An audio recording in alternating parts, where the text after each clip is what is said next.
शुक्र प्रदोष व्रत की कथा। एक नगर में 3 मित्र रहते थे, राजकुमार, ब्राह्मण कुमार और तीसरा धनिक पुत्र।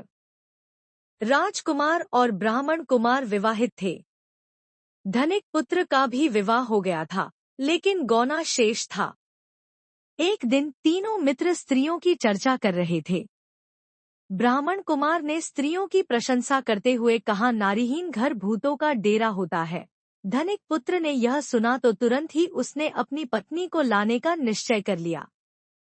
तब धनिक पुत्र के माता पिता ने समझाया कि अभी शुक्र देवता डूबे हुए हैं, ऐसे में बहुबेटियों को उनके घर से विदा करवा लाना शुभ नहीं माना जाता। लेकिन धनिक पुत्र ने एक नहीं सुनी और ससुराल पहुंच गया।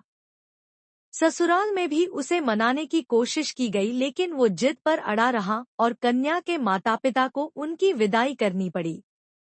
विदाई के बाद पति पत्नी शहर से निकले ही थे कि बैलगाड़ी का पहिया निकल गया और बैल की टांग टूट गई। दोनों को चोट लगी, लेकिन फिर भी वो चलते रहे। कुछ दूर जाने पर उनका पाला डाकुओं से पड़ा, जो उनका धन लूट कर ले गए। दोनों घर पहुंचे। वहां धनिक पुत्र को सांप ने डंस लिया।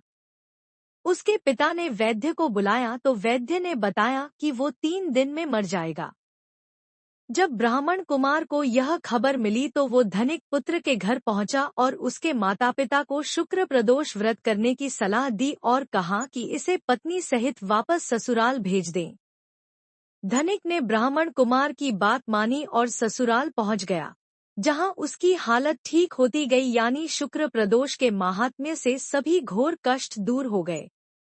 इस दिन कथा सुने अथवा सुनाएं तथा कथा समाप्ति के बाद हवन सामग्री मिलाकर 11 या 21 या 108 बार हरि क्लीनम शिवाय स्वाहा मंत्र से आहुति दें। उसके बाद शिवजी की आरती तथा प्रसाद वितरित करें।